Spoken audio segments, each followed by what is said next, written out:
Do you believe that there's life out there? Oh, look, I mean, I think, You're going to live stream the building of the moon base. yes, we are. What does the moon look like by the end of your life? Look, by the end of my life, the moon is like easy to get to type thing. By the end of my lifetime, end of your lifetime, we're gonna probably have multiple outposts on Mars. Barack Obama goes, oh yeah, there's aliens. I came into office the next day and I was like, all right, guys, what do I need to know here? You know, we are launching a nuclear-powered octocopter in 2028 to go explore Saturn's moon of Titan. What's an octocopter? It's one small step for man, one giant leap for mankind. What is America without the space program? So much that you think about when you think about the iconoclast iconography of being an American is landing on the moon, is going to space, is planting our flag beyond the Earth's surface. It's exactly what it means to be an American, to reach for the stars and to reach for the greatest that you can be as a human being. That's the purpose of this nation. And space, ladies and gentlemen, the final great frontier, is now within reach as we are joined by the Administrator of NASA, Jared Isaacman. Today, right before history is made once again here at Space Base, Kennedy Space Center, on the space coast of Florida, in a historic moment before the Artemis II launch. We are on hallowed ground here. Mr. Administrator, thank you for joining us. It's great to see you again. Thanks for coming here. What a great time. Like you said, I mean, we are going. We are about to begin this grand return to the moon. Artemis II, right over there, Launch Complex 39B, 8.8 million pounds of thrust, going to send 4 astronauts farther into space we've ever sent humans before, faster than humans have ever been traveled before, around the moon, back safely to Earth, and set up for the subsequent missions to follow. We are going back to the moon. We're picking up where Apollo 17 left off. We're going back to stay this time. We're going to build a moon base. It's like, it's so exciting. It gets your blood going as an American to see it again. Just to travel up and like see this gigantic structure, it makes you proud. And this is, again, a hallowed ground. Like, can you give us a little bit of the history here and the dynamicism of just this location and how it's been reinvigorated? Yeah, you know, it's interesting, right? Cape Canaveral, where all our rockets launched to reach the stars, have had some ups and downs, right? Originally, this was all an ICBM base, right? This is where we put our ballistic missiles for the day that we never want to happen, right? And then we said, okay, well, as technology improved, let's move them from a vulnerable place out on the water and we'll bury them underground in middle America here. And then there was no activity until the space program. Right? And then we started to make use of some of our launch pads during the Mercury, Gemini, the Apollo era. We went to shuttle, and then we hit a horrible low point in 2011 when the shuttle program ended, and America gave up its ability to send astronauts to space from our own country. We actually descended through Russia for nearly a decade, and then. Now, like, you can't get real estate here anymore. I mean, what a boom we're going through right now. You got moon rockets over there. I mean, almost every 48 hours, you got SpaceX launching over here. You got Atlas V rockets over at the ULA facility. You know, Blue Origin's got 2 launch pads. I mean, literally, people want to do what was unthinkable years ago and actually build more launch pads here. More launch pads. It's really wild to think about. So yeah, we're at a great time right now where we're about to send people back to the moon. And like I said, we're going to go with frequency this time. President Trump did not want us to go there to plant the flag and leave the footsteps again. He wanted us to go and to stay, to build the moon base, to test the capabilities that are going to be necessary. So someday, when a rocket leaves here at Kennedy Space Center, maybe going to Mars. So Artemis II, tell us about it. This is a big rocket. This has been a long time in the works. This is going to be a historic trip, the farthest out into space potentially any human being has ever gone, the fastest any human being has ever gone. You got nerves? You're an astronaut yourself. I mean, I will talk us through this. I will tell you, it is far easier, far less pressure to actually climb in and get strapped into the rocket and go to space than it is being on the outside knowing that you're hitting the button. So, you know, it's of course, it's a great responsibility because it is the start of America's crewed return to the moon. So Artemis II is a test mission, right? No humans have ever flown on that rocket before. So they will go out for 10 days. They're going to start in Earth orbit, then they're going to go into high Earth orbit in the first 24 hours. We want to make sure that the vehicle is performing as expected, because while you're in Earth orbit, you're hours away from the water. But when we hit the button on the translunar injection, that is when we send them. We send them out past the moon. We use a little bit of the moon's gravitational influence to turn it back around and slingshot it back to Earth. 10 days later, they're in the water off of the west coast of the United States. And hopefully we have learned enough about that vehicle to set us up for Artemis II in 2027. Again, that's where we're going to test the Orion spacecraft with the landers in Earth orbit. And then in 2028, before the end of President Trump's term, Artemis IV is going to put American boots back on the surface of the moon. So you're saying boots on the ground on the moon. 2028. What is your advice as the historic civilian who did the first spacewalk, right? Like, you clearly know your way around a spacecraft. And yeah, I mean, you're perhaps maybe the first NASA administrator that would be able to say that.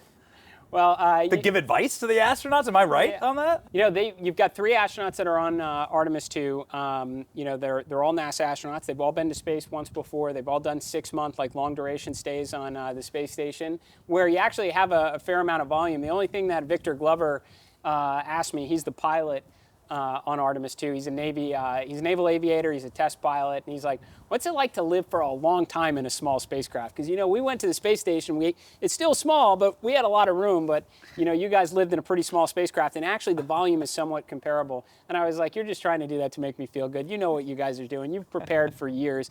This crew is exceptional." I mean, you know, Reed Wiseman, the commander, naval aviator, naval test pilot. Again, Victor Glover, you know, naval aviator, naval test pilot, and Christina Koch, engineer, scientist. And then Jeremy Hansen, the Canadian Space Agency astronaut. He's a fighter pilot. I mean, we are sending up the best of the best on this mission, because it is the most important human spaceflight mission in more than a half century. Yes, it's so aspirational to go back to the moon. It's so important to spend the vanishingly small and important federal tax dollar on the things that only the federal government can really do. And this moonshot is critically important. I think it's important for humanity, honestly. I think it's important to see what human beings can accomplish again. 100%. I'll tell you what, you know, people ask, like, why do we do this? And I was like, well, look, it is a small percentage of the budget. NASA's budget is about 0.25% of the discretionary budget. Like, rightfully, a lot of our resources should be spent on trying to solve some of the problems of the day. But a small percentage can be invested in building a better, more exciting future for our kids. Everything we may stand to learn and discover as we venture out across the last great frontier, but I'll give you something else. I guarantee you, after these astronauts get back from this mission, you are going to have more kids dressing up as astronauts for Halloween. What price do you put on that when they want to grow up and take us even farther as a nation? That's right. There's a big movement to cut fraud in the federal government right now. Were you able to find waste inside of NASA? Like, well, like, how are you reorienting NASA to make sure that we can do more of this? Yeah, there's more of this. Exactly. So, you know what I found after we won the first space race, and to be clear, we will win this second space race, right? You know, but we beat the Soviet Union to the moon, and in hindsight, we had all the schedule margin in the world. No one's been back since, right? And what did we do? We kind of spread out, a lot of goodwill, we partner with everybody, we try and make everyone happy, but when you try and make everybody happy, you lose sight of the bigger objective. Yes. And what I found is our resources are spread very, very thin, and we're not moving fast enough on what the taxpayers expect of the world's most accomplished space agency. So what are we doing? We are refocusing the resources on the needle mover, and the best part is I got a national space policy from the President of the United States that says to do it. What does he say? Return to the moon. Pick up where Apollo left off, but build the moon base. Go back to stay. Do the other things for the next giant leap, which is Mars. So what are we doing? We're launching Freedom, SR-1 Freedom in 28. It'll be the first nuclear-powered spaceship. It'll be an interplanetary spaceship that is going to take a payload to Mars. America will get underway under nuclear power and propulsion in space, which is going to be essential. That capability is going to be needed for the moon base. We're going to put a nuclear reactor, but especially for Mars, because I'll tell you, when you see astronauts on Artemis IV step on the surface of the moon, know that at that point, we probably have the capability to send them to Mars. The hard part is, how do you bring them back? You're going to need nuclear power and propulsion to do it. You're going to need to make your propellant on Mars. Moon is going to be the proving ground for that.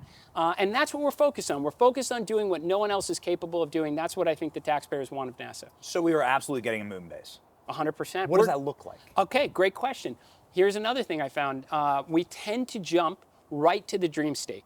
Like we imagine what the perfect scenario is and go right for it. But you know what? That was not the formula for success in the 1960s. We had the Mercury program, we had the Gemini program, we had a lot of Apollo missions before Neil and Buzz walked on the moon. When you're trying to achieve the near impossible, you do it step by step in an iterative way. You learn and you use what you learn to inform the next mission. So what I tell people when we're building President Trump's moon base, I said it's going to be a lot of littles. We're going to try and launch uncrewed landers almost every month starting in 2027. We're going to have landers and rovers, and we're going to be experimenting with power, with navigation, with communication, surface improvement. We're going to try and make landing pads.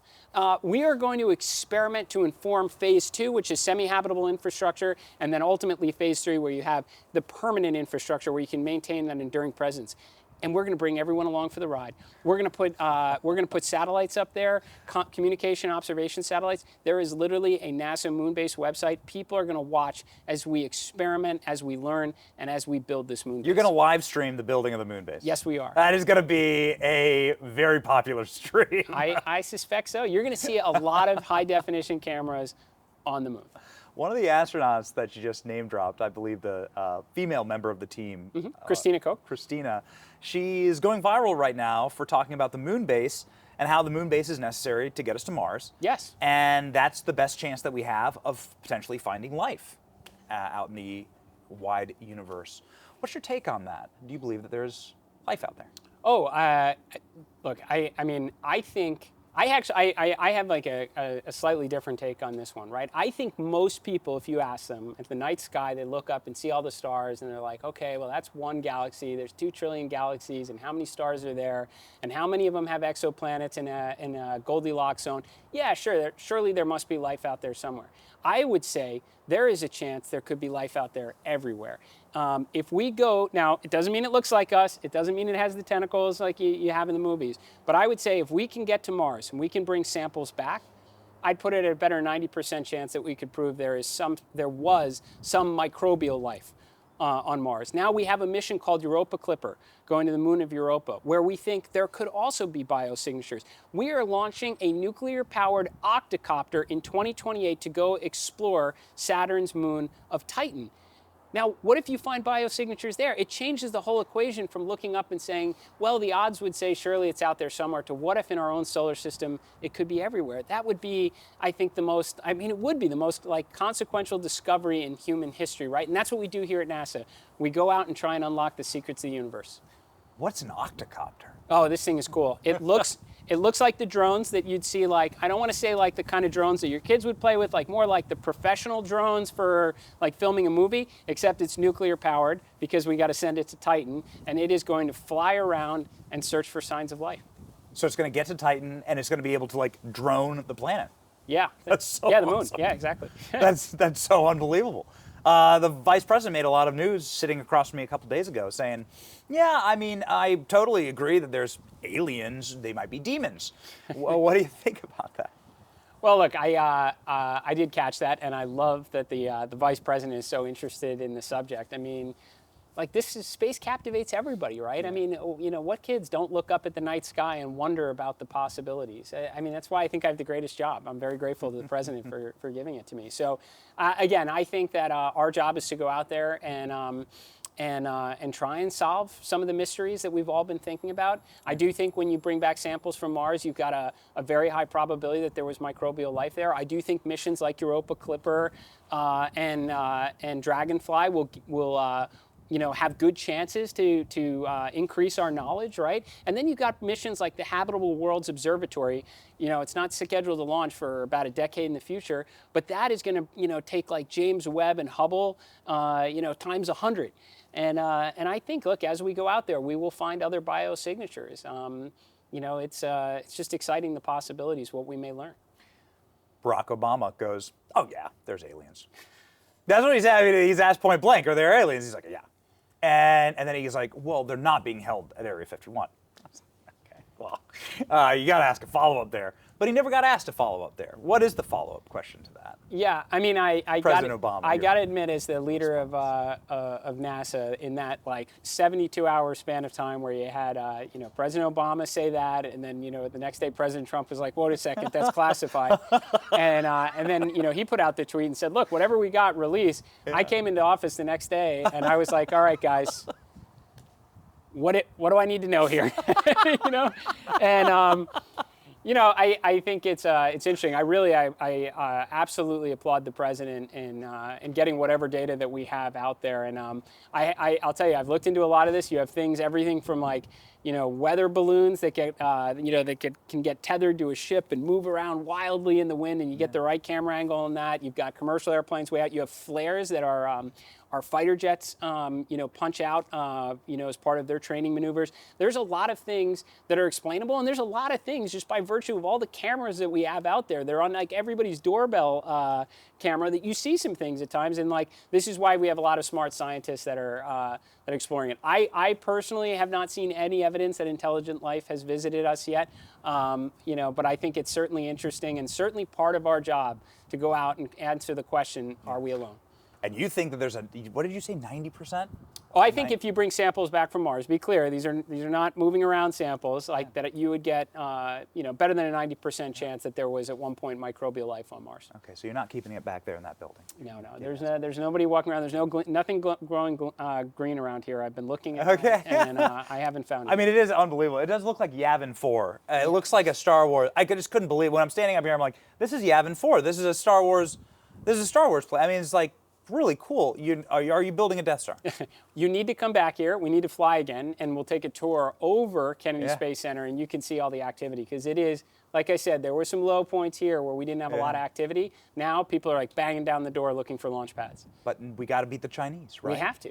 That's the point, right? We have to. The point is Western civilization, the free market, and the ability to defend ourselves and beat the Chinese. You know, people ask me all the time about, you know, does NASA have a national security role to play? And I say, look, our job is all about peaceful exploration of science and discovery. This is what Secretary Hegseth does at the Department of War. We have a Space Force. President Trump created it for a reason. But do you ask me, do I think we have a national security mission? You bet we do. July 20th, 1969, when Neil Armstrong, Buzz Aldrin walked on the moon, when no one thought that was possible and we brought him home safely, it sent a message to the world. What else is America capable of doing? And maybe I should think twice before I encroach on anything of their, you know, of their sovereignty, right? Well, the inverse is also true. You make promises for 35 years that we're going to go back. Now, President Trump is the first president since the Kennedy era that's taken a meaningful step towards actually achieving those goals of getting back to the moon. He created the Artemis program. He certainly created the Space Force. He gave me the national space policy and the funding from the One Big Beautiful Bill to get it done. But if you don't get back before the Chinese are able to get there, well, it says that something is broken. And it's an invitation to encroach on American interest across all the most important technological domains. I remind this of our workforce, our commercial partners. We absolutely have a role to play, and the consequences of coming up short, you know, are very hard to calculate. Can you, because the moon base, you said, is going to begin construction when exactly? Oh, we're going to start launching in early 2027. Like, we are going to literally start putting landers, these are uncrewed robotic landers and rovers, on the surface of the moon on a near monthly cadence starting in 2027. What is going to be built? What's it going to look like? People ask that too, and I was like, I bet when you think of moon base, you think of this beautiful glass dome. I was like, think of it closer to a junkyard. Like, we are going to have so many like broken down rovers and landers everywhere, but that's actually how you do it. Yeah. You know, we started with Alan Shepard on a 10-minute mission to space, right? And from there, 8 years later, we walked on the moon. You don't just jump to the end state, right? So what are we doing? We are going to experiment. Phase 1 is all about lots of landers, lots of rovers, packed with science instruments, packed with tech demonstrations. We are going to figure out, what should the surface comms be like? What should the orbital comms be like? What is the best power source? We're going to have solar power. We're going to have nuclear-powered RTGs. We're eventually going to have a nuclear power plant on the moon. But you do it in a logical, evolutionary way. So what are we going to do? We're going to have lots of landings, lots of rovers. We're going to learn. That'll inform Phase 2 till we get to Phase 3, where you're going to have that real enduring presence on the moon. You've mentioned nuclear power a bunch. Mm-hmm. You're a massive advocate for this in 100%. Space. In fact, it's probably the only way, right, that you'd be able to get to Mars. Is this correct? Well, I think you'd get to Mars without it. I don't know if you'd get them back. That's the key part, right? I mean, you know, you are going to have to make your propellant on Mars. Now, Mars can be 9 months away. I would rather learn how to use nuclear power to make propellant on the moon when we're 3 days away. So that's why we're targeting the south pole of the moon. So the surface area of the moon itself is like the continent of Africa. It's really big. But the area that we are most focused on, size of Washington, D.C. South pole of the moon, where we have water ice in the permanently shaded regions, which we're going to need to work with to perfect those capabilities for Mars someday. But the crater rims have near continuous access to light. So we have solar power there. We've got the water ice resources to work with. And yes, you're going to want to put nuclear power on the moon. So that you can operate in the shade. You're going to need it on Mars to make the propellant. And honestly, you're going to need it to explore the outer solar system, because once you get past Jupiter, Sun loses about 4% of its effectiveness. In fact, Sun's about 40% of its effectiveness on the Martian surface relative to where we are now. So like you want, as you continue to press out and kind of fulfill our destiny, I think, to explore the solar system and beyond, you're going to need nuclear power and propulsion to do it. These nuclear powered rockets as well. These are oh, yeah, crafts that are powered by nuclear, not just the bases that are powered by nuclear. Yeah, no question. It's honestly, it's both. So in 2028, we announced SR-1 Freedom, Space Reactor 1 Freedom. It is, you should look at this online. We have a cool video. It is a cool, inspiring looking spaceship. It is a spaceship. The nuclear reactor will convert that heat to electricity, power electric thrusters, right? And that's what's going to propel it to Mars, probably past Mars. It's going to drop off a scientific payload. And this is key, right? Because it is going to keep making power as it moves farther and farther away from the sun. And that's going to be important for surface applications, moon-based power, Mars-based power someday, but also exploring the outer solar system. Man. So in your vision casting, in your manifesting, because you've already manifested this, and it's like unbelievable, and it's very impressive. And I know that you have an incredible team and an incredible administration that you're working with. But in your vision casting, what does the moon look like by the end of your life?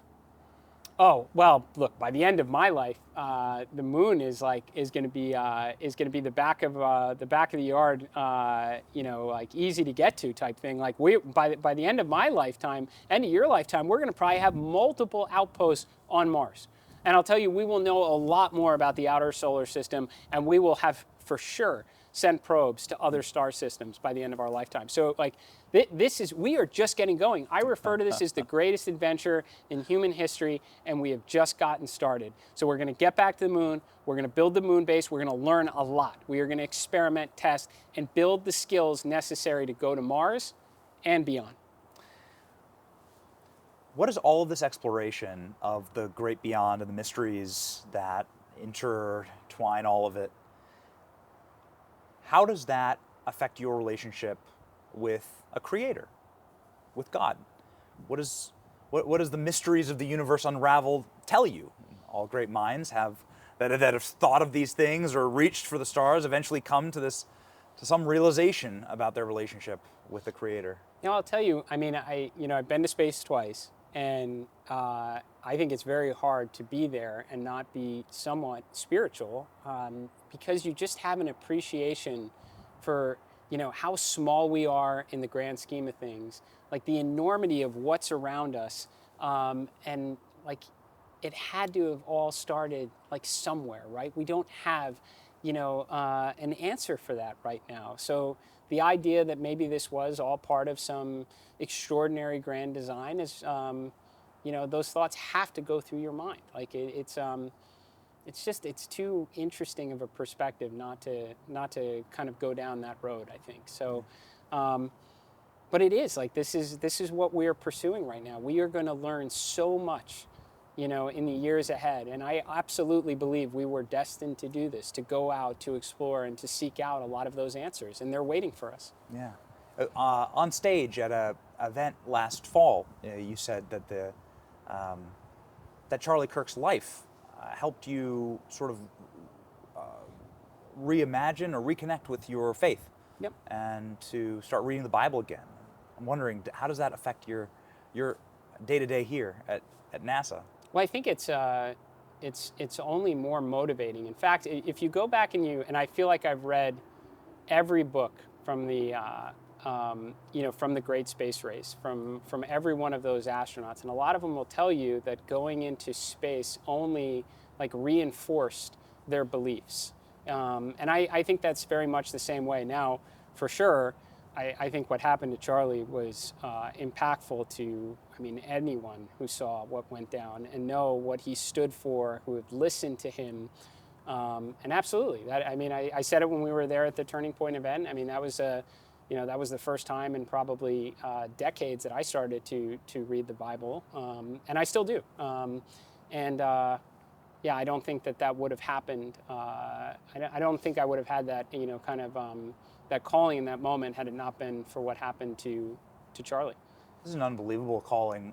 What would be the final discovery that you would like? What would be your legacy here? Because this is the first time that in my lifetime there's been an inspirational NASA administrator that actually wishes to once again reinvigorate.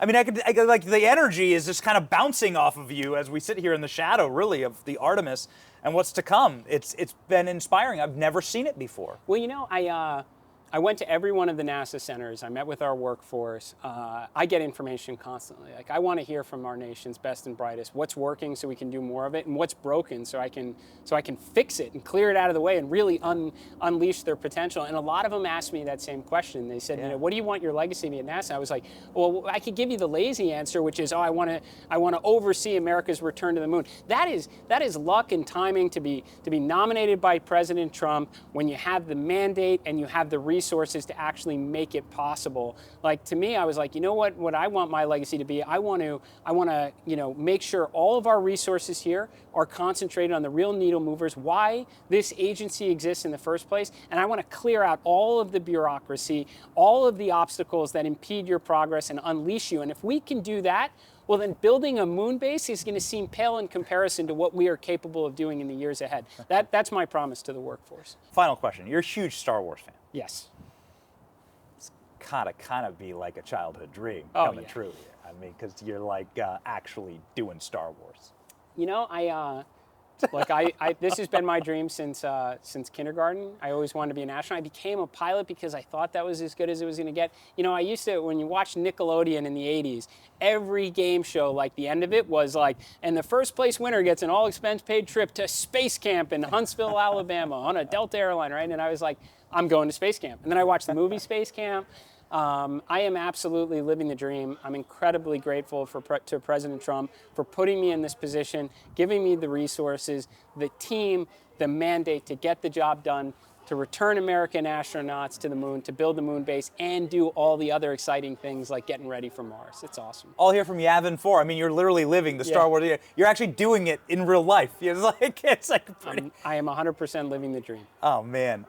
In conclusion, what's your final message about what we're going to see tomorrow, hopefully, with this launch? What can people prepare for? I think you're seeing the beginning. I really, and I'll tell you, the astronauts, so Reed and Victor and Christina and Jeremy, who are on this mission, they believe that too. When they were asked, what do they want their mission to be remembered by, they said, we hope that it's forgotten. And I was like, no. You know, I understand why you're saying that, because you know it's the beginning of a very grand journey, but they will be remembered. They will be remembered for igniting this, to getting it going again, for America returning to the lunar environment and all the exciting missions to come, including American astronauts getting back to the surface, building the base. So this time when we go to stay. Oh, man. It's history in the making. It sure is. History in the making. Thank you, Mr. Administrator. Thank you, Benny. It's great Jared to see you Isaacman, again, buddy. The man who is making space great again, and it is inspirational. You are in your element here, man. It's so cool. It's great to be here. Thanks for coming out. Thanks for coming out and visiting. You're gonna love what we're gonna do tomorrow.